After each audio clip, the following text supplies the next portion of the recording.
تربیت عربی کا لفظ ہے جس کے معنی ہے کسی چیز کو اس کے ابتدائی مراحل سے انتہا تک پہنچانا اور ان تمام مراحل میں اس کی تمام ضرورتیں پوری کرنا۔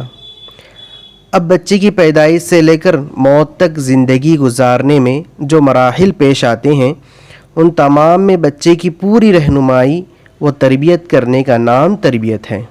آج بچہ ہے، اس وقت کی ضرورتیں اور اس موقع کی مناسبت سے اس کی تربیت الگ ہے۔ کل عمر کی ترقی کے ساتھ بڑھتی ہوئی نئی نئی ذمہ داریاں اور نئے نئے تربیتی باب کھلتے چلے جاتے ہیں۔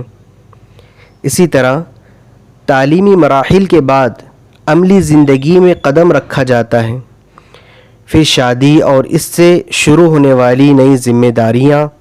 غرض ان تمام ذمہ داریوں کو صحیح تعلیم و تربیت کے ساتھ پورا کرنا والدین کی پہلی ذمہ داری ہے۔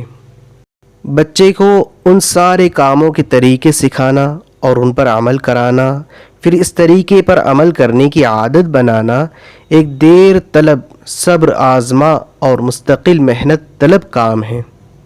فارسی کا ایک شعر اس محنت کی یوں عکاسی کرتا ہے: صوفی کی صافی ہونے کو جام مشقت چاہیے، کچے کو پکا ہونے کو ایک وقت چاہیے۔ کہ صوفی مشقتوں کے جام پیے بغیر صافی نہیں بن سکتا، کچی چیز کے پکا ہونے کے لیے ایک مدت چاہیے۔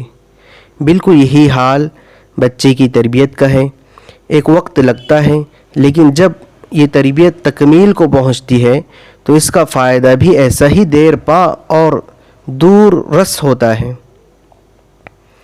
حتیٰ کہ نسلوں تک اس کا اثر پہنچتا ہے۔